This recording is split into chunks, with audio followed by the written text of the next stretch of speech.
एक ओंकार सतनाम करता पुरख निर्भव निर्वैर। अकाल मूरत अजुनी सैभं गुर प्रसाद। राग जजवंती महला नौवा। राम सिमर यह तेरा काज है। माया को संग त्याग प्रभु की शरण लाग। जगत सुख मान मिथ्या झूठो सब साज है रहाओ। सुपने जो तन पहचान काहे पर करत मान। बारू की पीत जैसे वसुधा को राज है। नानक जन कहत बात बिनस जिह तेरो गात। छिन छिन कर गयो काल तैसे जात आज है। नानक जन कहत बात बिनस जिह तेरो गात। छिन छिन कर गयो काल तैसे जात आज है। वाहिगुरु जी का खालसा वाहिगुरु जी। चबर छत्र तख्त दे मालक धन गुरु ग्रंथ साहिब जी महाराज जिन्हां दी कृपा महरमत सदका आप समूह संगतां संधियां दे दीवाना अंदर जुड़ बैठियां हो। चल रही लड़ीवार विचार पावन पवित्र बाणी धन धन गुरु तेग बहादुर पातशाह जी ने मुखार बिंद तो उच्चारण किया होया यह शब्द गुरु प्यारी साध संगत जी अज राग जैजाबंती इस राग की आरंभता है नौवें पातशाह जी की बाणी दे नाल। राग जैजाबंती गुरु ग्रंथ साहिब जी महाराज जी के 31 रागां दे विचों अखीरी 31वां राग है, जिस दे विच सिर्फ ते सिर्फ धन गुरु तेग बहादुर पातशाह जी की बाणी ही है। इस राग दे अंदर गुरु तेग बहादुर पातशाह जी दे कुल 4 शब्द ने जिन्हां दी अगले आउण वाले समय दे विच आप जी दे नाल सांझ पावांगे। गुरदेव सतगुरु जिथे इहदी राग की आरंभता है मंगलाचरण सतगुरु पातशाह जी समुचा मूल मंत्र इत्थे आरंभता दे विच वरतदे ने। एक ओंकार वो अकाल पुरख वाहिगुरु एक है, वो हस्ती एक है जिसका पसारा सारे संसार विच है। परमात्मा दे विच ते संसार दे मनुखां दे विच कोई भेद नहीं, कोई अंतर नहीं। जो ब्रह्मंड दे विच है, जो सारी कायनात दे विच जिहड़ी शक्ति वरत रही है वो साडे अंदर वरत रही है, उसे दा पसारा हर थां दे उपर है। संसार दे विच उहदे नाम वखरे वखरे ने। जिस तरह दे नाल पानी नूं कोई सत्कार दे रूप दे विच जल कहंदा, कोई अमृत कहंदा, कोई वाटर कहंदा, कोई नीर कहंदा। नाम जिन्ने मर्जी वखरे वखरे रखे जा सकते ने, पर पानी दा कम है पीण वाले मनुख दी तृप्ति कर देना, उहदे मन नूं शांत कर देना। इसे तरह परमात्मा है, उहदे नाम बेअंत संसार दे लोकां ने रहबरां ने रखे ने, पर वो हस्ती है इको ही जिहदा पसारा सारे संसार विच है। ओंकार वो अकाल पुरख सारियां दे विच एक रस हो के व्यापक है, उहदी जोत ही सारियां दे विच वापरदी है। ਕੀੜਿਆਂ ਦੇ ਵਿੱਚ, ਪਤੰਗਿਆਂ ਦੇ ਵਿੱਚ, ਚੀਟੀ ਦੇ ਵਿੱਚ, ਹਾਥੀ ਦੇ ਵਿੱਚ, ਹਰ ਥਾਂ ਉਹਦੀ ਹੀ ਜੋਤ ਨਜ਼ਰ ਆਉਂਦੀ ਹੈ। ਸਤਨਾਮ, ਉਹਦਾ ਨਾਮ ਸੱਚਾ ਹੈ ਕਿਉਂਕਿ ਉਹ ਹਸਤੀ ਸਤ ਸਰੂਪ ਵਾਲੀ ਸੱਚੀ ਹੈ ਤੇ ਉਹਦਾ ਨਾਮ ਵੀ ਸੱਚਾ ਹੈ।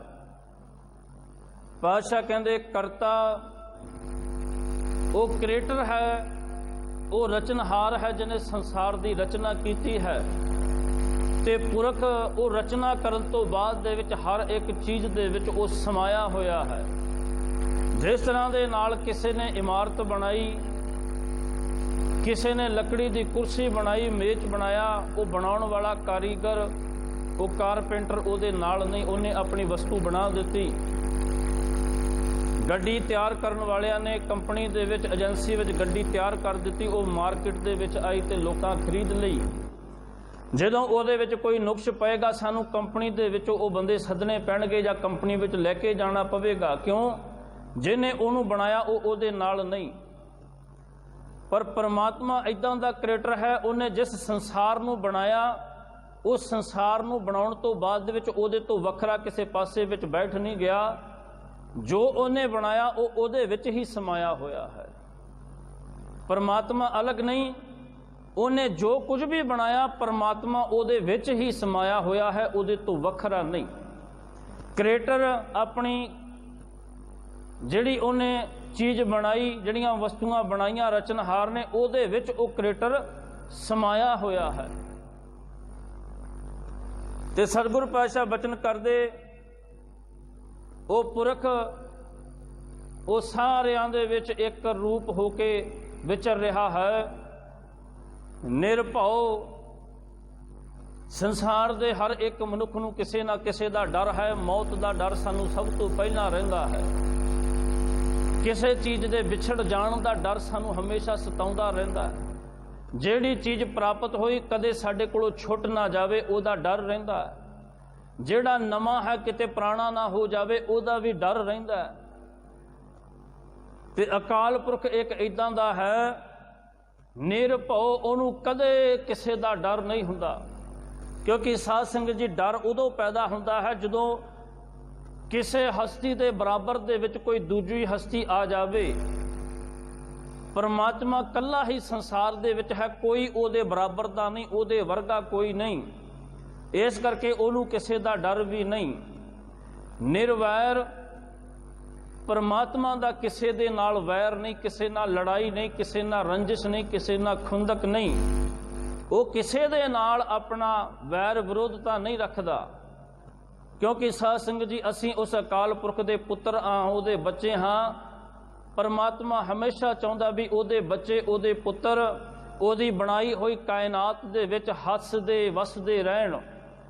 ਉਹ ਸਾਡੇ ਤੋਂ ਇਹ ਆਸ ਰੱਖਦਾ ਵੀ ਜਿਹੜੀ ਫੁੱਲਾਂ ਦੀ ਬਗੀਚੀ ਉਹਨੇ ਬਣਾਈ ਹੈ ਨਾ, ਇਹਦੇ ਵਿੱਚ ਰਹਿਣ ਵਾਲੇ ਉਹ ਮਾਲੀ ਜਿਹੜੇ ਨੇ ਉਹ ਇੱਦਾਂ ਦੇ ਹੋਣ, ਇਹਨੂੰ ਦਿਨ ਰਾਤ ਪਾਣੀ ਪਾ ਕੇ ਇਹਦੀ ਦੇਖਭਾਲ ਕਰਕੇ ਇਹਨੂੰ ਹਰਿਆ ਭਰਿਆ ਬਣਾ ਕੇ ਰੱਖਣ।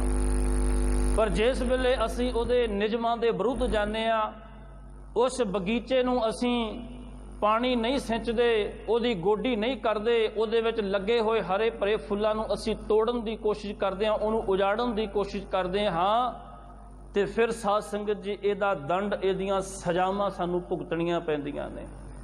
ਪਰ ਪਰਮਾਤਮਾ ਆਪਣੇ ਬੱਚਿਆਂ ਨੂੰ ਸੱਚੇ ਮਾਰਗ ਦੇ ਉੱਤੇ ਚੱਲਣ ਦਾ ਉਪਦੇਸ਼ ਦਿੰਦਾ ਹੈ।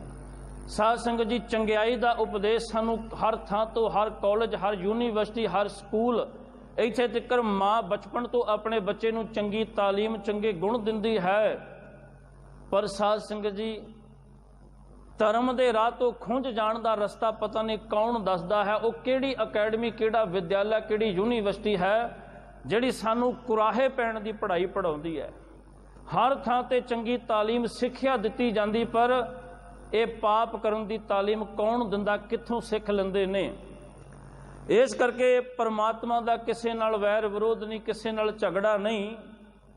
ਅਕਾਲ ਤੇ ਮੂਰਤ, ਅਕਾਲ ਕਾਲ ਸ਼ਬਦ ਤੋਂ ਬਣਿਆ ਹੈ, ਇਹਦੇ ਅਗੇਤਰ ਵਿੱਚ ਐੜਾ ਲੱਗਿਆ ਤੇ ਅਕਾਲ ਦਾ ਮਤਲਬ ਹੁੰਦਾ ਹੈ ਪਰਮਾਤਮਾ ਸਮੇਂ ਤੋਂ ਨਿਰਲੇਪ ਹੈ, ਉਹਦੇ ਉੱਤੇ ਸਮੇਂ ਦੀ ਬੰਦਿਸ਼ ਨਹੀਂ। ਸੰਸਾਰ ਦੀ ਹਰ ਇੱਕ ਚੀਜ਼ ਸਮੇਂ ਦੇ ਅਧੀਨ ਹੈ, ਪਰ ਪਰਮਾਤਮਾ ਸਮੇਂ ਦੇ ਅਧੀਨ ਨਹੀਂ, ਸਮੇਂ ਤੋਂ ਪਰੇ ਹੈ। ਮੂਰਤ ਪਰਮਾਤਮਾ ਦੀ ਮੂਰਤ, ਪਰਮਾਤਮਾ ਦੀ ਹਸਤੀ ਇੱਦਾਂ ਦੀ ਹੈ ਜਿਹੜੀ ਕਦੇ ਨਾ ਨਾਸ ਹੋਣ ਵਾਲੀ, ਕਦੇ ਨਾ ਖਤਮ ਹੋਣ ਵਾਲੀ ਹੈ, ਸਦਾ ਸਥਿਰ, ਸਦਾ ਕਾਇਮ ਰਹਿਣ ਵਾਲੀ। ਉਹਦੀ ਮੂਰਤ ਸਦੀਵ ਕਾਲ ਟਿਕਣ ਵਾਲੀ ਹੈ। ਅਜੂਨੀ ਪਰਮਾਤਮਾ ਦੀ ਹਸਤੀ ਜਿਹੜੀ ਹੈ ਉਹ ਜੂਨੀਆਂ ਦੇ ਵਿੱਚ ਨਹੀਂ ਆਉਂਦੀ, ਉਹ ਆਵਾਗਮਨ, ਜਨਮ ਲੈਣਾ ਤੇ ਮਰ ਜਾਣਾ ਇਹਦੇ ਵਿੱਚ ਨਹੀਂ ਪੈਂਦੀ। ਪਰਮਾਤਮਾ ਇਸੇ ਤੋਂ ਨਿਰਲੇਪ ਹੈ, ਜੂਨੀਆਂ ਤੋਂ ਨਿਰਲੇਪ ਰਹਿੰਦਾ ਹੈ। ਸਹਿ ਭੰਗ ਪਰਮਾਤਮਾ ਨੂੰ ਜਨਮ ਕਿਹਨੇ ਦਿੱਤਾ? ਕੌਣ ਹੈ ਪਿਤਾ ਤੇ ਕੌਣ ਹੈ ਮਾਤਾ? ਪਰਮਾਤਮਾ ਦਾ ਕੋਈ ਪਿਤਾ ਨਹੀਂ, ਕੋਈ ਮਾਤਾ ਨਹੀਂ। ਉਹਦਾ ਪ੍ਰਕਾਸ਼, ਉਹਦਾ ਜਨਮ ਆਪਣੇ ਆਪ ਤੋਂ ਹੋਇਆ ਹੈ। ਗੁਰ ਪ੍ਰਸਾਦ ਇੱਦਾਂ ਦਾ ਗੁਰੂ, ਇੱਦਾਂ ਦਾ ਰਹਿਬਰ, ਇੱਦਾਂ ਦਾ ਅਕਾਲ ਪੁਰਖ ਕਿੱਦਾਂ ਪ੍ਰਾਪਤ ਹੋਵੇਗਾ? ਗੁਰੂ ਦੀ ਕਿਰਪਾ ਸਦਕਾ ਇਹ ਸਾਨੂੰ ਪ੍ਰਾਪਤ ਹੁੰਦਾ ਹੈ। ਰਾਗ ਜੈਜਾਵੰਤੀ, ਜੈਜਾਵੰਤੀ ਰਾਗ ਦੇ ਅੰਦਰ 9ਵੇਂ ਸਤਿਗੁਰੂ ਗੁਰੂ ਤੇਗ ਬਹਾਦਰ ਪਾਤਸ਼ਾਹ ਦੀ ਇਹ ਪਾਵਨ ਪਵਿੱਤਰ ਬਾਣੀ, ਸਤਿਗੁਰੂ ਪਾਤਸ਼ਾਹ ਜੀ ਰਹਾਉ ਦੇ ਅੰਦਰ ਜੋ ਉਪਦੇਸ਼ ਕਰਦੇ ਨੇ, ਰਾਮ ਸਿਮਰ, ਰਾਮ ਸਿਮਰ, ਇਹ ਹੈ ਤੇਰੇ ਕਾਜ ਹੈ। ਸਤਿਗੁਰੂ ਪਾਤਸ਼ਾਹ ਮਨੁੱਖ ਨੂੰ ਸਮਝਾਉਣ ਦਾ ਯਤਨ ਕਰਦੇ ਵੀ ਹੇ ਭਲੇ ਮਨੁੱਖਾ, ਕਿਹੜੀ ਚੀਜ਼ ਤੇਰੇ ਕੰਮ ਆਵੇਗੀ? ਕਾਜ ਦਾ ਆਖਰੀ ਅਰਥ ਹੁੰਦਾ ਹੈ ਤੇਰੇ ਕੰਮ ਆਉਣ ਵਾਲੀ, ਤੇਰੇ ਨਾਲ ਨਿਭਣ ਵਾਲੀ ਕੌਣ ਹੈ? ਤੇਰਾ ਸਾਥ ਦੇਣ ਵਾਲੀ। ਪਾਤਸ਼ਾਹ ਕਹਿੰਦੇ ਰਾਮ ਸਿਮਰ, ਰਾਮ ਸਿਮਰ। ਇੱਥੇ 2 ਵਾਰੀ ਸਤਿਗੁਰੂ ਪਾਤਸ਼ਾਹ ਜੀ ਨੇ ਸ਼ਬਦ ਵਰਤਿਆ ਵੀ ਹੇ ਭਲਿਆ, ਪਰਮਾਤਮਾ ਦਾ ਨਾਮ ਜਪਿਆ ਕਰ, ਉਹਦੀ ਬੰਦਗੀ ਕਰਿਆ ਕਰ, ਰਾਮ ਰਾਮ ਜਪਿਆ ਕਰ। ਜਿਹੜਾ ਰਾਮ ਸਾਰੇ ਸੰਸਾਰ ਦੇ ਵਿੱਚ ਵਿਚਰਿਆ ਹੋਇਆ ਹੈ, ਇੱਕ ਰਸ ਹੋ ਕੇ ਵਿਆਪਕ ਹੈ, ਉਹਦਾ ਨਾਮ ਜਪਿਆ ਕਰ, ਉਹਦਾ ਨਾਮਣਾ ਕਰਿਆ ਕਰ, ਉਹਨੂੰ ਯਾਦ ਰੱਖਿਆ ਕਰ। ਇਹ ਹੈ ਤੇਰੇ ਕਾਜ ਹੈ, ਇਹ ਤੇਰੇ ਕੰਮ ਆਵੇਗਾ। ਹੁਣ ਸਾਧ ਸੰਗਤ ਜੀ, ਦੁਨੀਆ ਵਿੱਚ ਕੰਮ ਤੇ ਬਹੁਤ ਨੇ। ਮਨੁੱਖ ਇੱਦਾਂ ਦੇ ਵੀ ਕੰਮ ਕਰੀ ਜਾਂਦਾ ਜਿਹੜੇ ਉਹਦੇ ਕੰਮ ਆਉਣ ਵਾਲੇ ਨਹੀਂ, ਜਿਹੜੇ ਉਹਦੇ ਸਾਥ ਨਿਭਣ ਵਾਲੇ ਨਹੀਂ। ਪਰ ਇੱਦਾਂ ਦੇ ਕੰਮ ਮਨੁੱਖ ਬੜੇ ਕਰਦਾ ਜਿਹੜੇ ਸਾਥ ਨਿਭਣ ਵਾਲੇ ਨਹੀਂ, ਪਰ ਫਿਰ ਵੀ ਕਰਦਾ। ਜਿਨ੍ਹਾਂ ਕੰਮਾਂ ਨੂੰ ਕਰਨ ਵਾਸਤੇ ਸਤਿਗੁਰੂ ਪਾਤਸ਼ਾਹ ਸਾਨੂੰ ਪ੍ਰੇਰਿਤ ਕਰਦੇ, ਉਹ ਕਰਦਾ ਨਹੀਂ। ਤੇ ਪਾਤਸ਼ਾਹ ਸਮਝਾਉਂਦੇ ਨੇ, ਹੇ ਭਲਿਆ, ਕਿਉਂ ਨਹੀਂ ਕਰਦਾ? ਕਿਉਂ ਨਹੀਂ ਕਰਦਾ ਤੂੰ ਉਹ ਕੰਮ ਜਿਸ ਨਿੰਦਿਆ ਦੇ ਵਿੱਚ ਤੂੰ ਲੱਗਿਆ ਹੋਇਆ? ਪਰਾਈ ਨਿੰਦਿਆ ਲੋਕਾਂ ਦੀ ਕਰਦਾ, ਲੋਕਾਂ ਦੇ ਉੱਪਰ ਕਿਚੜ ਸੁੱਟਣ ਦਾ ਕੰਮ ਤੂੰ ਕਰਦਾ, ਕਿਸੇ ਨੂੰ ਮੰਦਾ ਬੋਲਣ ਦਾ ਤੂੰ ਕੰਮ ਕਰਦਾ। ਪਾਤਸ਼ਾਹ ਕਹਿੰਦੇ ਓਏ ਭਲਿਆ, ਇਹ ਤੇਰੇ ਕਿਤੇ ਕੰਮ ਨੇ। ਉਹ ਲੋਕਾਂ ਨਾਲ ਠੱਗੀਆਂ ਮਾਰਦਾ ਫਿਰਦਾ, ਉਹ ਲਾਲੋ ਬਣ ਕੇ ਲੋਕਾਂ ਦੀ ਖੂਨ ਪਸੀਨੇ ਦੀ ਕਮਾਈ ਹੜਪਣ ਨੂੰ ਫਿਰਦਾ, ਵੱਡੇ ਵੱਡੇ ਮਹਿਲ, ਵੱਡੇ ਵੱਡੇ ਕਾਰੋਬਾਰ ਬਣਾਈ ਫਿਰਦਾ, ਉਹ ਲੋਕਾਂ ਦੀ ਖੂਨ ਪਸੀਨੇ ਦੀ ਕਮਾਈ ਦੇ ਨਾਲ। ਪਾਤਸ਼ਾਹ ਕਹਿੰਦੇ ਇਹ ਤੇਰੇ ਕੰਮ ਨੇ, ਇਹ ਤੇਰੇ ਕੰਮ ਨਹੀਂ ਹੋ ਸਕਦੇ, ਤੇਰੇ ਸਾਥ ਨਿਭਣ ਵਾਲੇ ਨਹੀਂ। ਸਾਧ ਸੰਗਤ ਜੀ, ਸੰਸਾਰ ਵਿੱਚ ਮਨੁੱਖ ਪਤਾ ਕੀ ਕਰਦਾ? ਕਹਿੰਦੇ ਵੀ ਅੱਗੇ ਆਉਣ ਵਾਲਾ ਕਿਤੇ ਸਮਾਂ ਸਾਡਾ ਮੁਸੀਬਤਾਂ ਭਰਿਆ ਨਾ ਹੋਵੇ। ਕੋਈ ਚੋਰ, ਕੋਈ ਲੁਟੇਰੇ, ਕੋਈ ਗੁੰਡੇ, ਕੋਈ ਬਦਮਾਸ਼ ਲੋਕ ਜਿਹੜੇ ਨੇ ਨਾ, ਉਹਨਾਂ ਨੂੰ ਪੈਸੇ ਦਿੰਦਾ, ਜਿਹਦੇ ਕੋਲ ਆਪ ਪੈਸੇ ਨੇ ਉਹ ਉਹਨਾਂ ਨੂੰ ਦਿੰਦਾ। ਕਿਸੇ ਪੁੱਛਿਆ ਇਹਨਾਂ ਨੂੰ ਪੈਸੇ ਕਿਉਂ ਵੰਡਦਾ? ਉਹ ਕਹਿੰਦੇ ਕਦੇ ਲੋੜ ਪਈ, ਕਦੇ ਮੁਸੀਬਤ ਪਈ ਤੇ ਇਹ ਸਾਡੇ ਕੰਮ ਆਉਣਗੇ, ਇਸ ਕਰਕੇ ਮੈਂ ਇਹਨਾਂ ਨੂੰ ਪੈਸੇ ਵੰਡਦਾ ਫਿਰਦਾ। ਪਰ ਸਤਿਗੁਰੂ ਪਾਤਸ਼ਾਹ ਕਹਿੰਦੇ ਜਿਨ੍ਹਾਂ ਨੂੰ ਤੂੰ ਪੈਸੇ ਵੰਡਦਾ ਫਿਰਦਾ ਉਹ ਤੇਰੇ ਕੰਮ ਆਉਣ ਵਾਲੇ ਨਹੀਂ। ਉਹ ਬਦਮਾਸ਼ ਲੋਕ ਤੇਰੇ ਕੰਮ ਕੀ ਆਉਣਗੇ? ਉਹ ਤੇ ਸੰਸਾਰ ਦਾ ਉਜਾੜਾ ਪਾਉਣ ਵਾਲੇ ਲੋਕ ਨੇ, ਤੇਰੇ ਕੰਮ ਆਉਣ ਵਾਲੇ ਨੇ। ਤੇ ਸਾਧ ਸੰਗਤ ਜੀ, ਸਾਡੇ ਕੰਮ ਕੀ ਆਵੇਗਾ? ਸਾਡੇ ਕੰਮ ਕੀ ਆਵੇਗਾ? ਕਿਸੇ ਅਤੀ 10 ਨੌਹਾਂ ਦੀ ਕਮਾਈ ਦੇ ਨਾਲ, ਮਿਹਨਤ ਦੇ ਨਾਲ ਕਿਤੇ ਕੋਈ ਯੂਨੀਵਰਸਿਟੀ ਖੋਲੀਏ, ਕੋਈ ਵਿਦਿਆਲਾ ਖੋਲੀਏ, ਜਿੱਥੇ ਹਰ ਵਰਗ, ਹਰ ਸ਼੍ਰੇਣੀ ਦੇ ਬੱਚੇ ਪੜ੍ਹ ਕੇ ਚੰਗੀ ਵਿਦਿਆ, ਚੰਗੀ ਤਾਲੀਮ ਹਾਸਲ ਕਰਕੇ ਇਸ ਦੇਸ਼ ਦਾ, ਕੌਮ ਦਾ, ਇਸ ਸਮਾਜ ਦਾ, ਆਪਣੇ ਮਾਤਾ ਪਿਤਾ ਦਾ ਨਾਮ ਰੋਸ਼ਨ ਕਰਨ ਇਹ ਕੰਮ ਆਵੇਗਾ। ਕਿਸੇ ਦੀ ਲੋੜਵੰਦ ਦੀ ਮਦਦ ਕਰ, ਕਿਸੇ ਨੂੰ ਨੌਕਰੀ ਦੇ ਉੱਤੇ ਲਵਾ, ਕਿਸੇ ਗਰੀਬ ਦਾ ਸਹਾਰਾ ਬਣ, ਕਿਸੇ ਨੂੰ ਮਕਾਨ ਬਣਾ ਕੇ ਦੇ। ਪਾਤਸ਼ਾਹ ਕਹਿੰਦੇ ਇਹ ਤੇਰੇ ਕੰਮ ਆਵੇਗਾ, ਇਹ ਤੇਰੀ ਮੁਸੀਬਤ ਵਿੱਚ, ਤੇਰੇ ਦੁੱਖਾਂ ਵਿੱਚ ਸਹਾਈ ਹੋਵੇਗਾ।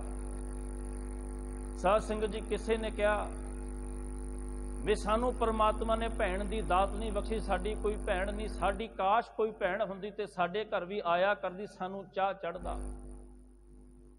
ਪਰ ਸਾਧ ਸੰਗਤ ਜੀ, ਸਿਆਣੇ ਲੋਕ ਪਤਾ ਕੀ ਕਹਿੰਦੇ ਨੇ, ਜੇਕਰ ਭੈਣ ਨਹੀਂ, ਗੁਰੂ ਗ੍ਰੰਥ ਸਾਹਿਬ ਕਹਿੰਦੇ ਜਿੰਨੀਆਂ ਪਰਾਈਆਂ ਬੀਬੀਆਂ ਤੁਰੀਆਂ ਫਿਰਦੀਆਂ ਨੇ ਤੇਰੇ ਹਾਣ ਦੀਆਂ ਤੇਰੀਆਂ ਭੈਣਾਂ ਤੇ ਨੇ, ਪਰ ਤੂੰ ਉਦਮ ਤੇ ਕਰ, ਇਹਨਾਂ ਨੂੰ ਭੈਣਾਂ ਮਨ ਤੇ ਸਹੀ ਬਣਾ। ਸਾਧ ਸੰਗਤ ਜੀ, ਅਸੀਂ ਕਿਸੇ ਦੇ ਵੀ ਘਰ ਚਲੇ ਜਾਈਏ ਨਾ, ਕਿਸੇ ਲੋੜਵੰਦ ਭੈਣ ਦੀ ਅਸੀਂ ਮਦਦ ਕਰੀਏ, ਉਹਦੇ ਦੁੱਖ ਤਕਲੀਫ ਵਿੱਚ ਸਹਾਈ ਹੋਈਏ, ਉਹਨੂੰ ਕਿਤੇ ਨੌਕਰੀ ਤੇ ਲਵਾ ਦਈਏ, ਉਹਨੂੰ ਆਰਥਿਕ ਤੌਰ ਤੇ ਕੋਈ ਮਦਦ ਕਰ ਦਈਏ। ਸੱਚ ਜਾਣਨਾ, ਤੁਹਾਡੀ ਸਕੀ ਭੈਣ ਹੋ ਸਕਦਾ ਤੁਹਾਡੇ ਦੁੱਖ ਸੁੱਖ ਦੇ ਵਿੱਚ ਸ਼ਰੀਕ ਹੋਣ ਵਾਸਤੇ ਨਾ ਆਵੇ, ਪਰ ਤੁਸੀਂ ਸਮਾਜ ਦੇ ਵਿੱਚ ਇੱਦਾਂ ਦੀਆਂ ਅਨਾਥ ਬੱਚੀਆਂ ਦੀ ਮਦਦ ਕਰਕੇ ਦੇਖੋ। ਮੈਂ ਕਹਿੰਦਾ ਤੁਹਾਡੇ ਘਰ ਦੇ ਵਿੱਚ ਲੈਣਾ ਲੱਗੀਆਂ ਜਾਣਗੀਆਂ, ਰੋਜ਼ਾਨਾ ਤੁਹਾਡੀਆਂ ਕਿੰਨੀਆਂ ਕੁ ਭੈਣਾਂ ਤੁਹਾਡਾ ਹਾਲ ਚਾਲ ਪੁੱਛਣ ਵਾਸਤੇ ਆਉਣਗੀਆਂ, ਸਵੇਰ ਤੋਂ ਸ਼ਾਮ ਤੱਕ ਤੁਹਾਨੂੰ ਫੋਨ ਆਉਂਦੇ ਰਹਿਣਗੇ। ਤੁਸੀਂ ਭੈਣਾਂ ਬਣਾਉਣ ਵਾਲੇ ਤੇ ਬਣੋ, ਕਿੰਨੀਆਂ ਕੁ ਭੈਣਾਂ ਬਣਾ ਕੇ ਤੇ ਦੇਖੋ। ਆਪਣੇ ਖੂਨ ਦੇ ਨਾਲੋਂ ਚੰਗੀਆਂ ਵਫਾਦਾਰ ਨਿਭਣ ਵਾਲੀਆਂ ਉਹ ਭੈਣਾਂ ਹੋਣਗੀਆਂ। ਕਿਸੇ ਨੂੰ ਭੈਣ ਬਣਾ ਕੇ ਤੇ ਦੇਖੀਏ, ਕਿਸੇ ਦੀ ਬਾਂਹ ਫੜ ਕੇ ਤੇ ਦੇਖੀਏ। ਅਸੀਂ ਉਦਮ ਕਰਨਾ ਨਹੀਂ ਚਾਹੁੰਦੇ, ਅਸੀਂ ਤੇ ਪੇਟ ਤੋਂ ਜੰਮੀ ਹੋਈ ਜਾਈ ਹੋਈ ਨੂੰ ਆਪਣੀ ਭੈਣ ਸਮਝਦੇ, ਪਰਾਈ ਨੂੰ ਆਪਣੀ ਭੈਣ ਮੰਨਣ ਨੂੰ ਤਿਆਰ ਹੀ ਨਹੀਂ। ਸਾਧ ਸੰਗਤ ਜੀ, ਬਣਾ ਕੇ ਤੇ ਦੇਖੀਏ। ਮੈਂ ਤਾਂ ਬੜੀ ਵਾਰ ਸੋਚਦਾ, ਇੱਥੇ ਤੱਕ ਸਾਧ ਸੰਗਤ ਜੀ, ਮੈਂ ਇਹ ਗੱਲ ਆਪਣੇ ਆਪ ਤੇ ਵੀ ਲਾਗੂ ਕਰਦਾ ਨਾ, ਵੀ ਜੇਕਰ ਕਿਸੇ ਨੂੰ ਪਰਮਾਤਮਾ ਨੇ ਪੁੱਤਰ ਦੀ ਦਾਤ ਨਹੀਂ ਬਖਸ਼ਿਸ਼ ਕੀਤੀ ਨਾ, ਉਹਦੀ ਖਾਤਰ ਤੁਸੀਂ ਜ਼ਿਆਦਾ ਤਸ਼ੱਦਦ ਨਾ ਕਰੋ, ਜ਼ਿਆਦਾ ਜੁੱਤੀਆਂ ਨਾ ਘਸਾਓ, ਇੱਧਰ ਉੱਧਰ ਲੋਕਾਂ ਕੋਲ, ਸਿਆਣਿਆਂ ਦੇ ਕੋਲ ਪਹੁੰਚਾ ਨਾ ਲੈਂਦੇ ਫਿਰੋ। ਜੇ ਨਹੀਂ ਦਿੱਤੀ, ਸਾਧ ਸੰਗਤ ਜੀ, ਤੁਹਾਨੂੰ ਪੁੱਤਰ ਦੀ ਜ਼ਰੂਰਤ ਹੈ ਤੇ ਸੰਸਾਰ ਵਿੱਚ ਕਿੰਨੇ ਇੱਦਾਂ ਦੇ ਤੁਰੇ ਫਿਰਦੇ ਜਿਹੜੇ ਪਿਓ ਦਾ ਆਸਰਾ ਲੱਭਦੇ ਫਿਰਦੇ, ਸਾਨੂੰ ਕੋਈ ਪਿਓ ਮਿਲ ਜਾਵੇ, ਕੋਈ ਮਾਂ ਮਿਲ ਜਾਵੇ ਸਾਡੇ ਸਿਰ ਦੇ ਉੱਤੇ ਹੱਥ ਰੱਖਣ ਵਾਲੀ। ਉਹ ਬੱਚੇ ਇੱਦਾਂ ਦੇ ਨੇ, ਉਹ ਕਹਿੰਦੇ ਸਾਨੂੰ ਕਿਤੇ ਪਿਤਾ ਦਾ ਨਾਮ ਮਿਲ ਜਾਵੇ, ਮਾਂ ਦੀ ਗੋਦ ਮਿਲ ਜਾਵੇ, ਜਿੱਥੇ ਸਿਰ ਰੱਖ ਕੇ ਅਸੀਂ ਆਪਣੇ ਦੁੱਖੜੇ ਫੋਲ ਸਕੀਏ। ਇੱਦਾਂ ਦੇ ਅਨਾਥ ਆਸ਼ਰਮ, ਬਿਰਧ ਆਸ਼ਰਮਾਂ ਦੇ ਵਿੱਚ ਜਾ ਕੇ ਤੁਸੀਂ ਦੇਖੋ, ਕਿੰਨੇ ਨੇ ਜਿਹੜੇ ਜੀ ਜਾਣ ਤੋਂ ਤੁਹਾਡੀ ਰਹਿੰਦੇ ਸਮੇਂ ਤੱਕ ਸੇਵਾ ਕਰਨਗੇ। ਉਹਨਾਂ ਨੂੰ ਕਦੇ ਅਪਣਾਓ, ਉਹ ਤੁਹਾਡੇ ਪੁੱਤਰ ਬਣਨਗੇ। ਜੇਕਰ ਪਰਮਾਤਮਾ ਨੇ ਨਹੀਂ ਦਿੱਤੇ ਤਾਂ ਕੀ ਹੋਇਆ ਸਾਧ ਸੰਗਤ ਜੀ, ਪਰਮਾਤਮਾ ਸਾਨੂੰ ਇਹ ਆਪਸ਼ਨ ਵੀ ਦਿੰਦਾ ਨਾ, ਵੀ ਜਿਨ੍ਹਾਂ ਦੇ ਜਨਮ ਤੋਂ ਖਤਮ ਹੋ ਗਏ, ਮਰ ਗਏ, ਜਿਹੜੇ ਅਨਾਥ ਨੇ, ਜਿਨ੍ਹਾਂ ਨੂੰ ਲਵਾਰਿਸ ਛੱਡ ਦਿੱਤਾ ਗਿਆ। ਕਿਸੇ ਸਵਾਲ ਪੁੱਛਿਆ ਸੀ ਵੀ ਪਰਮਾਤਮਾ, ਅਸੀਂ ਇੰਨੀ ਸੇਵਾ ਕੀਤੇ, ਧਾਰਮਿਕ ਕੰਮ ਕੀਤੇ, ਫਿਰ ਵੀ ਰੱਬ ਸਾਨੂੰ ਪੁੱਤਰ ਦੀ ਦਾਤ ਕਿਉਂ ਨਹੀਂ ਦੇ ਰਿਹਾ? ਸਾਧ ਸੰਗਤ ਜੀ, ਜਿਨ੍ਹਾਂ ਦੇ ਬਚਪਨ ਵਿੱਚ ਮਰ ਗਏ, ਉਹਨਾਂ ਨੂੰ ਪਿਤਾ ਦਾ ਆਸਰਾ ਕੌਣ ਦੇਵੇਗਾ? ਪਰਮਾਤਮਾ ਸਾਨੂੰ ਆਪਸ਼ਨ ਦਿੰਦਾ, ਜੇ ਤੁਹਾਡੇ ਨੂੰ ਨਹੀਂ ਦਿੱਤੇ ਨਾ, ਉਹਨਾਂ ਨੂੰ ਅਪਣਾ ਲਓ। ਅਸੀਂ ਖਾਮ-ਖਾਂ ਦੁਖੀ ਹੋ ਰਹੇ ਸੰਸਾਰ ਵਿੱਚ ਵੀ ਪਰਮਾਤਮਾ ਦਿੰਦਾ ਨਹੀਂ। ਪਰਮਾਤਮਾ ਤੇ ਦੇ ਰਿਹਾ ਤੇ ਉਹਨੇ ਦਿੱਤੇ। ਅਸੀਂ ਸਿਰਫ ਆਪਣੀ ਸੋਚਣ ਸ਼ਕਤੀ ਜਿਹੜੀ ਆ ਨਾ, ਥਿੰਕਿੰਗ ਆ, ਉਹਨੂੰ ਬਦਲਣ ਦਾ ਯਤਨ ਕਰੀਏ। ਸदैव ਅਸੀਂ ਸੰਸਾਰ ਵਿੱਚ ਖੁਸ਼ ਰਵਾਂਗੇ। ਤੇ ਪਾਤਸ਼ਾਹ ਕਹਿੰਦੇ, ਜਿਹੜੇ ਕੰਮ ਤੂੰ ਕਰਦਾ ਫਿਰਦਾ, ਲੋਕਾਂ ਦੀ ਖੂਨ ਪਸੀਨੇ ਦੀ ਕਮਾਈ ਖੋ ਖੋ ਕੇ ਆਪਣੇ ਮਹਿਲ ਬਣਾਉਣਾ ਫਿਰਦਾ ਹੈ, ਪਾਤਸ਼ਾਹ ਕਹਿੰਦੇ ਇਹ ਤੇਰੇ ਕੰਮ ਆਉਣਗੇ, ਤੇਰੇ ਸਾਥ ਨਿਭਣਗੇ। ਉਹ ਨਹੀਂ, ਸੰਸਾਰ ਵਿੱਚ ਭਲਾਈ ਦੇ ਕੰਮ ਕਰਿਆ ਕਰ ਫਰੀਦਾ, ਅਮਲ ਜੇ ਕੀਤੇ ਦੁਨੀ ਵਿੱਚ, ਦਰਗਾਹ ਆਵੇ ਕੰਮ ਸੰਸਾਰ ਵਿੱਚ, ਪਰਉਪਕਾਰ ਕਰਿਆ ਕਰ। ਪਾਤਸ਼ਾਹ ਕਹਿੰਦੇ ਇਹ ਤੇਰੇ ਕੰਮ ਨੇ। ਉਹਦੀ ਭਜਨ ਬੰਦਗੀ ਕਰਿਆ ਕਰ, ਇਹ ਤੇਰੇ ਕੰਮ ਨੇ। ਮਾਇਆ ਕੋ ਸੰਗ ਤਿਆਗ, ਪ੍ਰਭ ਜੂ ਕੀ ਸ਼ਰਨ ਲਾਗ। ਹੇ ਮਨਾ, ਮਾਇਆ ਦਾ ਸੰਗ ਤਿਆਗ, ਮਾਇਆ ਨੂੰ ਆਪਣਾ ਸੰਗੀ ਨਾ ਬਣਾ, ਮਾਇਆ ਨੂੰ ਆਪਣਾ ਸਾਥੀ ਨਾ ਬਣਾ। ਪਾਤਸ਼ਾਹ ਕਹਿੰਦੇ ਮਾਇਆ ਕਿਸ ਨੂੰ ਆਖੀ ਹੈ, ਕਿਆ ਮਾਇਆ ਕਰਮ ਕਮਾਏ। ਕਹਿੰਦੇ ਮਾਇਆ ਕਿਹਨੂੰ ਕਹੀਏ, ਕੀ ਹੈ ਮਾਇਆ ਦੀ ਡੈਫੀਨੇਸ਼ਨ, ਮਾਇਆ ਕੀ ਕਰਦੀ ਹੈ? ਤੇ ਪਾਤਸ਼ਾਹ ਨੇ ਪਹਿਲਾਂ ਵੀ ਸਮਝਾਇਆ, ਗੁਰੂ ਅਮਰਦਾਸ ਪਾਤਸ਼ਾਹ ਕਹਿੰਦੇ ਇਹ ਮਾਇਆ ਜਿਤ ਹਰ ਵਿਸਰੈ, ਮੋਹ ਉਪਜੈ ਭਉ ਦੂਜਾ ਲਾਇਆ। ਮਾਇਆ ਦਾ ਕੰਮ ਸਾਧ ਸੰਗਤ ਜੀ ਕੀ ਹੈ? ਪਰਮਾਤਮਾ ਵਿਸਾਰ ਦੇਣਾ, ਪਰਮਾਤਮਾ ਤੋਂ ਦੂਰ ਲੈ ਜਾਣਾ। ਧਨ ਸੰਪत्ति ਪਦਾਰਥ ਜੋ ਕੁਝ ਵੀ ਅਸੀਂ ਦੇਖਦੇ ਆ ਨਾ, ਇਹ ਸਭ ਮਾਇਆ ਹੀ ਮਾਇਆ ਹੈ। ਕੱਲਾ ਧਨ ਪੈਸੇ ਨੂੰ ਮਾਇਆ ਨਹੀਂ ਕਹਿੰਦੇ, ਇਹ ਸਭ ਮਾਇਆ। ਤੇ ਪਾਤਸ਼ਾਹ ਕਹਿੰਦੇ ਮਾਇਆ ਦੀ ਡੈਫੀਨੇਸ਼ਨ ਸੁਣੋ।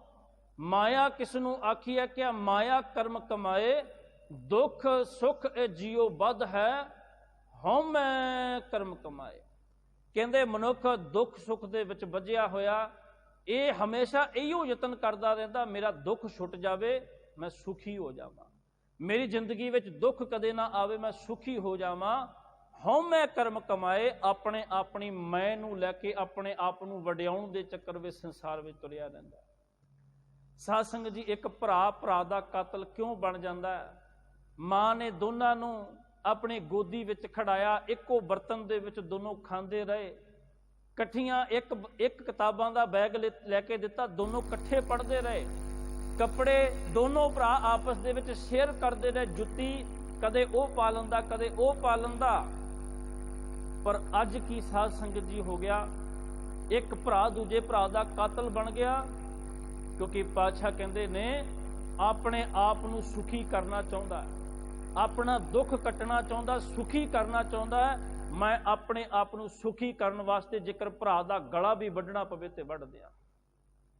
ਪਾਤਸ਼ਾਹ ਕਹਿੰਦੇ ਇਹ ਮਾਇਆ ਕਰਮ ਕਮਾਉਂਦੀ। ਓਏ ਭਲਿਆ, ਮਾਇਆ ਭਰਾ ਦੇ ਕੋਲੋਂ ਭਰਾ ਦਾ ਕਤਲ ਕਰਵਾ ਦਿੰਦੀ ਹੈ। ਜਿਸ ਪਿਤਾ ਨੇ ਉਂਗਲ ਫੜ ਕੇ ਤੁਰਨਾ ਸਿਖਾਇਆ, ਓਏ ਮਾਇਆ ਇਦਾਂ ਦੀ ਹੈ, ਉਸ ਪਿਤਾ ਦਾ ਕਾਤਲ ਬਣਵਾ ਦਿੰਦੀ ਹੈ। ਇਹ ਮਾਇਆ ਇਦਾਂ ਦੀ ਹੈ ਵੀ ਮਾਂ ਪਿਓ ਨੂੰ ਘਰੋਂ ਕੱਢ ਕੇ ਕਿਸੇ ਬਿਰਧ ਆਸ਼ਰਮ ਦੇ ਵਿੱਚ ਸੁਟਵਾ ਦਿੰਦੀ ਹੈ। ਉਹ ਮਾਇਆ ਇਦਾਂ ਦੇ ਕਰਮ ਕਮਾਉਂਦੀ ਹੈ। ਤੇ ਪਾਤਸ਼ਾਹ ਕਹਿੰਦੇ ਮਾਇਆ ਕੋ ਸੰਗ ਤਿਆਗ, ਪ੍ਰਭ ਜੂ ਕੀ ਸ਼ਰਨ ਲਾਗ। ਪਰਮਾਤਮਾ ਦੀ ਸ਼ਰਨ ਦੇ ਵਿੱਚ ਚਲਿਆ ਜਾ, ਮਾਇਆ ਦਾ ਸੰਗ ਛੱਡ ਦੇ, ਇਹ ਚੰਗੀ ਨਹੀਂ। ਜਗਤ ਸੁਖ ਮਾਨ ਮਿਥਿਆ, ਝੂਠੋਂ ਸਭ ਸਾਂਝ ਹੈ।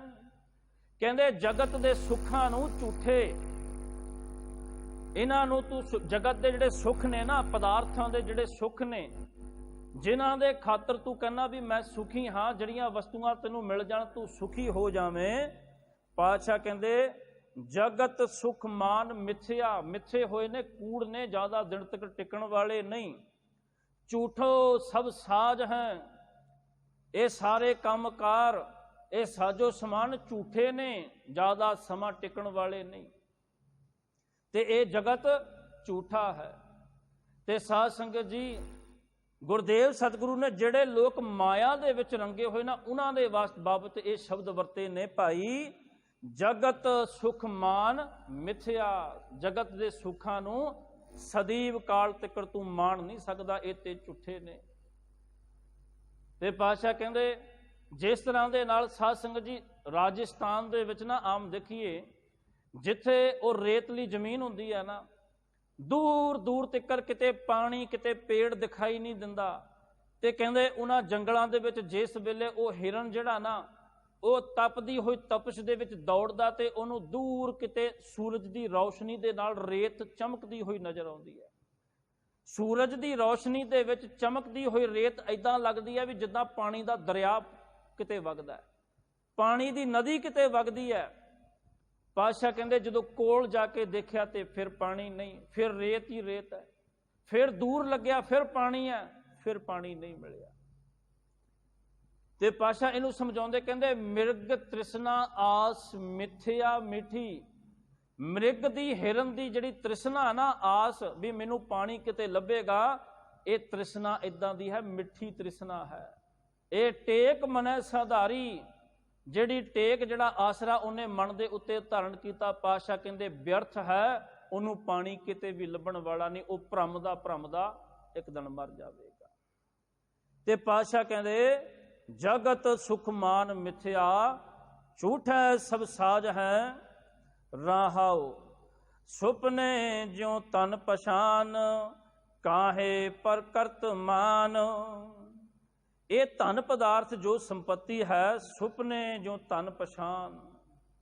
ਕਹਿੰਦੇ ਧਨ ਸੰਪत्ति ਸੁਪਨੇ ਦੀ ਤਰ੍ਹਾਂ ਹੈ, ਜਿੱਦਾਂ ਸੁਪਨਾ ਸੱਚਾ ਨਹੀਂ, ਇਹ ਧਨ ਪਦਾਰਥ ਵੀ ਸੱਚੇ ਨਹੀਂ। ਕਾਹੇ ਪਰ ਕਰਤ ਮਾਨ, ਇਹਨਾਂ ਚੀਜ਼ਾਂ ਦਾ ਮਾਣ ਕਰਦਾ, ਹੰਕਾਰ ਕਰਦਾ ਵੀ ਮੇਰੇ ਕੋਲ ਧਨ ਪਦਾਰਥ ਬੜਾ ਹੈ।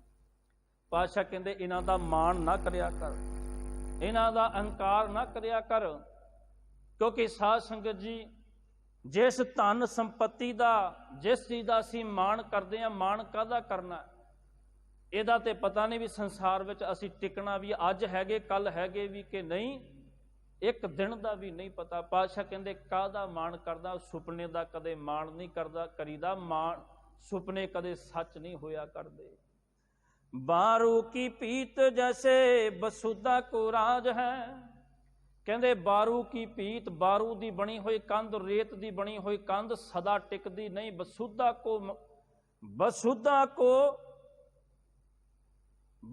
ਕੋ ਰਾਜ ਹੈ। ਕਹਿੰਦੇ ਧਰਤੀ ਦਾ ਰਾਜ ਤੇ ਰੇਤ ਦੀ ਬਣੀ ਹੋਈ ਕੰਧ ਸਦਾ ਟਿਕਦੀ ਨਹੀਂ। ਸਾਧ ਸੰਗਤ ਜੀ, ਇਹ ਧਰਤੀ ਦੇ ਉੱਤੇ ਕਿੰਨੇ ਬਾਦਸ਼ਾਹ, ਕਿੰਨੇ ਐਦਾਂ ਦੇ ਵੱਡੇ ਵੱਡੇ ਉਹ ਧਨਾੜ ਲੋਕ ਆਏ ਕਿ ਸਦਾ ਟਿਕੇ? ਇੱਥੇ ਸਦਾ ਟਿਕੇ? ਪਾਤਸ਼ਾਹ ਕਹਿੰਦੇ ਇੱਥੇ ਸਦੀਵ ਕਾਲ ਇਸ ਧਰਤੀ ਦੇ ਉੱਤੇ ਕੋਈ ਵੀ ਨਹੀਂ ਟਿਕਿਆ। ਜਿਸ ਥਾਂ ਦੇ ਉੱਤੇ ਅੱਜ ਸਾਧ ਸੰਗਤ ਜੀ ਮੈਂ ਬੈਠਾ ਨਾ ਕਥਾ ਕਰ ਰਿਹਾ, ਮੇਰੇ ਤੋਂ ਪਹਿਲਾਂ ਕਈ ਇੱਥੇ ਆਏ ਤੇ ਚਲੇ ਗਏ, ਅੱਗੇ ਆਉਣਗੇ ਤੇ ਚਲੇ ਜਾਣਗੇ। ਜਿਸ ਤਖਤ ਦੇ ਉੱਤੇ ਬਾਦਸ਼ਾਹ ਬੈਠਦਾ, ਉਸ ਤਖਤ ਦੇ ਉੱਤੇ ਕਿੰਨੇ ਬਾਦਸ਼ਾਹ ਆਏ ਤੇ ਚਲੇ ਗਏ। ਪਾਤਸ਼ਾਹ ਕਹਿੰਦੇ ਜਿਸ ਆਸਣ ਤੁਮ ਬੈਠੇ ਕੇਤੇ ਬੈਸ ਗਿਆ। ਜਿਸ ਆਸਣ ਤੁਮ ਬੈਠੇ ਕੇਤੇ ਬੈਠ ਗਿਆ।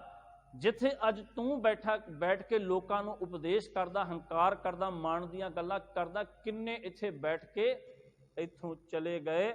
ਸਦਾ ਇੱਥੇ ਕੋਈ ਵੀ ਨਹੀਂ ਟਿਕਿਆ। ਤੂੰ ਮਾਣ ਕਰਦਾ ਵੀ ਮੈਂ ਇੱਥੇ ਬੈਠੇ ਰਹਿਣਾ। ਤੇ ਸਾਧ ਸੰਗਤ ਜੀ, ਰੇਤ ਦੀ ਬਣੀ ਹੋਈ ਕੰਧ, ਮਿੱਟੀ ਦੀ ਕੰਧ ਬਹੁਤਾ ਸਮਾਂ ਟਿਕਿਆ ਨਹੀਂ ਕਰਦੀ। ਕਹਿੰਦੇ ਜਦੋਂ ਉਹਦੇ ਉੱਤੇ ਬਾਰਿਸ਼ ਹੋਵੇ, ਪਾਣੀ ਪੈ ਜਾਵੇ, ਉਹ ਖੁਰ ਕੇ ਮਿੱਟੀ ਦੇ ਵਿੱਚ ਸਮਾ ਜਾਂਦੀ ਹੈ। ਕਾਹਦਾ ਮਾਣ ਕਰਦਾ? ਮਿੱਟੀ ਦਾ। ਓਏ ਭਲਿਆ, ਇੱਕ ਦਿਨ ਤੂੰ ਵੀ ਮਿੱਟੀ ਹੋ ਜਾਣਾ। ਕਿਸ ਚੀਜ਼ ਦਾ ਮਾਣ ਕਰਦਾ ਹੈ? ਪਾਤਸ਼ਾਹ ਕਹਿੰਦੇ ਨਾਨਕ ਜਨ ਕਹਿਤ ਬਾਤ ਬਿਨਸ ਜਿਹ ਤੇਰੋ ਗਾਤ। ਗਤ ਕਹਿੰਦੇ ਸਰੀਰ ਨੂੰ। ਉਹ ਕਿਸ ਸਰੀਰ ਦਾ ਮਾਣ ਕਰਦਾ? ਗੁਰੂ ਨਾਨਕ ਦੇਵ ਪਾਤਸ਼ਾਹ ਬਚਨ ਕਰਦੇ, ਇਸ ਸਰੀਰ ਦਾ ਤੂੰ ਮਾਣ ਕਰਦਾ, ਅਹੰਕਾਰ ਕਰਦਾ ਵੀ ਇਹ ਤੇਰੇ ਨਾਲ ਨਿਭੇਗਾ। ਪਾਤਸ਼ਾਹ ਕਹਿੰਦੇ ਤੇਰੇ ਨਾਲ ਨਿਭਣ ਵਾਲਾ ਨਹੀਂ, ਤੇਰੇ ਨਾਲ ਟਿਕਣ ਵਾਲਾ ਨਹੀਂ, ਸਦੀਵੀ ਟਿਕਣ ਵਾਲਾ ਨਹੀਂ। ਕਿਉਂਕਿ ਸਾਧ ਸੰਗਤ ਜੀ, ਸਰੀਰ ਦਾ ਕੀ ਮਾਣ ਕਰਨਾ? ਕੀ ਮਾਣ ਕਰਨਾ ਇਹ ਸਰੀਰ ਦਾ? ਆਪ ਜੀ ਨੇ ਵੱਡੇ ਵੱਡੇ ਉਹ ਲੋਕ ਵੀ ਦੇਖੇ ਹੋਣਗੇ। ਕਹਿੰਦੇ ਮਨੁੱਖ ਕਿੱਡਾ ਵੱਡਾ ਹੁੰਦਾ, ਕਿੱਡਾ ਤਕੜਾ ਸਰੀਰ ਹੁੰਦਾ ਹੈ। ਪਰ ਸਾਧ ਸੰਗਤ ਜੀ, ਉਦਣ ਪਤਾ ਲੱਗਦਾ ਜਦੋਂ ਉਹ ਕੁੱਜੇ ਵਿੱਚ ਬੰਦ ਕਰਕੇ ਫੜਾ ਦਿੰਦੇ ਨੇ, ਲੈ ਜਾਓ। ਉਦਣ ਪਤਾ ਲੱਗਦਾ ਵੀ ਭਲਿਆ ਤੂੰ ਤੇ ਸੀਗਾ ਹੀ ਕੁਛ ਨਹੀਂ, ਕਾਹਦਾ ਮਾਣ ਕਰਦਾ ਫਿਰਦਾ। ਪਾਤਸ਼ਾਹ ਕਹਿੰਦੇ ਇਸ ਸਰੀਰ ਦਾ ਮਾਣ ਨਾ ਕਰ, ਇਸ ਸਰੀਰ ਦਾ ਮਾਣ ਨਾ ਕਰ। ਉਹ ਭਲਿਆ, ਇਹ ਨਹੀਂ ਪਤਾ ਵੀ ਅੱਜ ਹੈ ਕੱਲ ਨਹੀਂ ਹੈ। ਸਰੀਰ ਦਾ ਕਾਹਦਾ ਮਾਣ ਕਰਨਾ? ਸਾਧ ਸੰਗਤ ਜੀ, ਜਿੰਨਾ ਚਿਰ ਤੱਕ ਇਹਦੇ ਵਿੱਚ ਪ੍ਰਾਣ ਪਖੇਰੂ ਨੇ, ਤੂੰ ਬੋਲਦਾ ਹੈ, ਤੂੰ ਜਿਉਂਦਾ ਹੈ, ਤੂੰ ਹੱਸਦਾ, ਤੂੰ ਖੇਡਦਾ, ਜਿਸ ਵੇਲੇ ਪ੍ਰਾਣ ਪਖੇਰੂ ਉੜ ਗਏ, ਇਹ ਮਿੱਟੀ ਹੋ ਜਾਵੇਗਾ। ਤੇ ਪਾਤਸ਼ਾਹ ਕਹਿੰਦੇ, ਬਾਬਾ ਰਵਿਦਾਸ ਸਾਹਿਬ ਕਹਿੰਦੇ, ਮਾਟੀ ਕੋ ਪੁਤਰਾ ਕੈਸੇ ਨਚਤ ਹੈ। ਦੇਖੋ ਇਹ ਮਿੱਟੀ ਦਾ ਪੁਤਲਾ ਬਣਾਇਆ ਤੇ ਦੇਖੋ ਅਹੰਕਾਰ ਕਰਦਾ, ਹੰਕਾਰ ਦੇ ਵਿੱਚ ਚੌੜਾ ਹੋ ਕੇ ਲੋਕਾਂ ਨੂੰ ਡਰਾਉਣ ਦੀ ਕੋਸ਼ਿਸ਼ ਕਰਦਾ ਹੈ। ਉਹ ਪਾਤਸ਼ਾਹ ਕਹਿੰਦੇ ਓਏ ਸੋਝੀ ਕਰ, ਕੁਛ ਸੋਚਿਆ ਕਰ ਦਿਮਾਗ ਤੋਂ, ਤੂੰ ਤੇ ਮਿੱਟੀ ਦਾ ਪੁਤਲਾ ਹੈ। ਤੇ ਸਾਧ ਸੰਗਤ ਜੀ, ਪੁਤਲਾ ਉੱਦਾਂ ਚੱਲਦਾ ਜਿੱਦਾਂ ਉਹਨੂੰ ਨਚਾਉਣ ਵਾਲਾ ਨਚਾਉਂਦਾ। ਤੇ ਪਾਤਸ਼ਾਹ ਕਹਿੰਦੇ ਕੈਸੇ ਨਚਤ ਹੈ। ਦੇਖੋ ਜਿੱਦਾਂ ਪਰਮਾਤਮਾ ਨਚਾਉਂਦਾ, ਉਸ ਤਰ੍ਹਾਂ ਦੇ ਨਾਲ ਇਹ ਨੱਚਦਾ ਫਿਰਦਾ ਹੈ। ਤੇ ਪਾਤਸ਼ਾਹ ਕਹਿੰਦੇ ਜਿੱਥੇ ਉਮਰ ਦੀ ਗੱਲ ਕਰਦੇ ਆ ਨਾ, ਕਹਿੰਦੇ ਰੱਜ ਨਾ ਕੋਈ ਜੀਵਿਆ, ਪਹੁੰਚ ਨਾ ਚੱਲਿਆ ਕੋਏ। ਕਦੇ ਸਾਧ ਸੰਗਤ ਜੀ ਕੋਈ ਜ਼ਿੰਦਗੀ ਵਿੱਚ ਰੱਜ ਕੇ ਜੀ ਲਿਆ? ਕਿਸੇ ਨੇ ਕਿਹਾ ਵੀ ਮੈਂ ਬਹੁਤ ਜੀ ਲਿਆ? ਕੋਈ ਨਹੀਂ ਕਹਿੰਦਾ। ਪਾਤਸ਼ਾਹ ਕਹਿੰਦੇ ਰੱਜ ਨਾ ਕੋਈ ਜੀਵਿਆ, ਪਹੁੰਚ ਨਾ ਚੱਲਿਆ ਕੋਏ। ਪਹੁੰਚ ਨਾ ਚੱਲਿਆ ਕੋਈ ਦਾ ਆਖਰੀ ਅਰਥ ਹੈ, ਕਦੇ ਕਿਸੇ ਨੇ ਕਿਹਾ ਮੇਰੇ ਸੰਸਾਰ ਦੇ ਕੰਮ ਨਿਬੜ ਗਏ? ਕੋਈ ਨਹੀਂ ਕਹਿੰਦਾ। ਪਹਿਲਾਂ ਕਹਿੰਦੇ ਜੀ ਸਾਡੇ ਸੰਤਾਨ ਹੋ ਜਾਵੇ, ਸੰਤਾਨ ਹੋਈ, ਇਹ ਵੱਡੇ ਹੋ ਜਾਣ, ਫਿਰ ਕਹਿੰਦੇ ਰੁਕ ਜਾਓ ਵਿਆਹ ਕਰ ਲਈਏ। ਜਦੋਂ ਵਿਆਹ ਕਰ ਲਿਆ ਨਾ, ਫਿਰ ਵੀ ਹੱਥ ਨਹੀਂ ਖੜੇ ਕਰਦਾ, ਕਹਿੰਦਾ ਹੁਣ ਪੋਤਿਆਂ ਦੇ ਵਿਆਹ ਕਰ ਲਈਏ, ਹੁਣ ਅੱਗੇ ਪੋਤੇ ਹੋ ਜਾਣ, ਉਹਨਾਂ ਦੇ ਵਿਆਹ ਕਰ ਲਈਏ। ਵਿਆਹ ਹੋਏ ਹੁਣ ਨੌਕਰੀਆਂ ਤੇ ਲੱਗ ਜਾਣ, ਹੁਣ मैं सोचदा भी अगे पड़पोतियां दे भी मूँह देख ही लईए। इस करके पातशाह कहंदे रज ना कोई जीविया, कोई रजदा ही नहीं जिंदगी ਵਿੱਚ संसार ਦੇ ਵਿੱਚ, ਤੇ ਕਿਸੇ ਦੇ ਕੰਮ भी संसार ਵਿੱਚ खत्म नहीं ਹੁੰਦੇ। ਕੰਮ ਅੱਗੇ ਤੋਂ ਅੱਗੇ ਵੱਧਦੇ ਜਾਂਦੇ ਨੇ, ਕੰਮਾਂ ਚੋਂ ਕੰਮ ਨਿਕਲਦੇ ਆਉਂਦੇ ਨੇ, ਤੇ ਸੰਸਾਰ ਚੋਂ ਅਧੂਰੇ ਕੰਮ ਛੱਡ ਕੇ ਹੀ ਜਾਣਾ ਪੈਂਦਾ, ਕਦੇ ਕੰਮ ਪੂਰੇ ਹੀ ਨਹੀਂ ਹੁੰਦੇ। ਤੇ ਸਤਿਗੁਰੂ ਪਾਤਸ਼ਾਹ ਫਿਰ ਫਰਮਾਨ ਕਰਦੇ ਨੇ, ਕਹਿੰਦੇ ਛਿਨ ਛਿਨ ਕਰ ਗਇਓ ਕਾਲ ਤੈਸੇ ਜਾਤ ਆਜ ਹੈ। ਕਹਿੰਦੇ ਛਿਨ ਛਿਨ ਕਰਕੇ, ਖਿਨ ਖਿਨ ਕਰਕੇ, ਇੱਕ ਇੱਕ ਦਿਨ ਕਰਕੇ ਕਾਲ, ਉਹ ਜਿਹੜਾ ਪਿਛਲਾ ਸਮਾਂ ਨਾ, ਜਿਹੜਾ ਸਮਾਂ ਨਿਕਲ ਗਿਆ, ਜਿਹੜੇ ਯੁੱਗ ਬਤੀਤ ਹੋ ਗਏ, ਪਾਤਸ਼ਾਹ ਕਹਿੰਦੇ ਇੱਕ ਇੱਕ ਦਿਨ ਕਰਕੇ ਉਹ ਸਮਾਂ ਬਤੀਤ ਹੋ ਗਿਆ। ਤੇ ਅੱਗੇ ਆਉਣ ਵਾਲਾ ਸਮਾਂ ਜਿਹੜਾ ਹੈ ਤੈਸੇ ਜਾਤ ਆਜ ਹੈ। ਤੇ ਪਾਤਸ਼ਾਹ ਕਹਿੰਦੇ ਜਿੱਦਾਂ ਖਿਨ ਖਿਨ ਕਰਕੇ, ਦਿਨ ਦਿਨ ਕਰਕੇ ਉਹ ਪਿਛਲਾ ਸਮਾਂ ਬਤੀਤ ਹੋ ਗਿਆ, ਕਾਲ ਉਹ ਖਤਮ ਹੋ ਗਏ ਦਿਨ, ਇੱਦਾਂ ਇਸੇ ਤਰ੍ਹਾਂ ਦੇ ਨਾਲ ਅੱਗੇ ਆਉਣ ਵਾਲਾ ਸਮਾਂ ਜਿਹੜਾ ਨਾ, ਕਾਲ ਤੈਸੇ ਜਾਤ ਆਜ ਹੈ।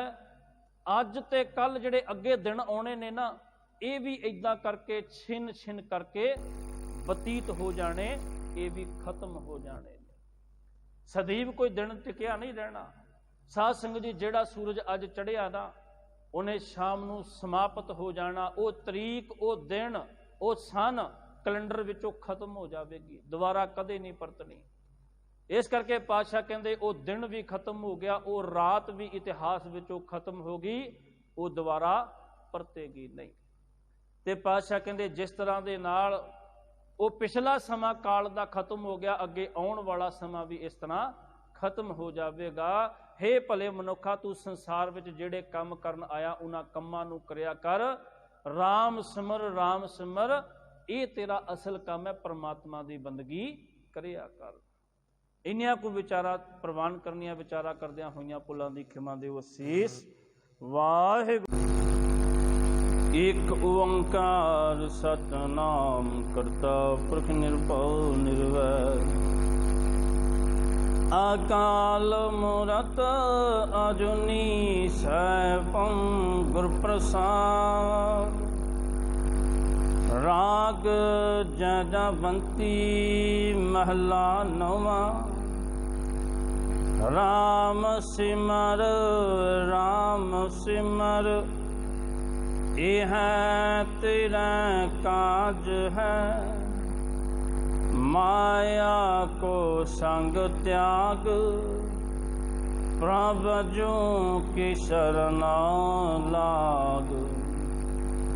जगत सुख मान मिथ्या, झूठो सब साज है रहाओ। सुपने जो तन पहचान, काहे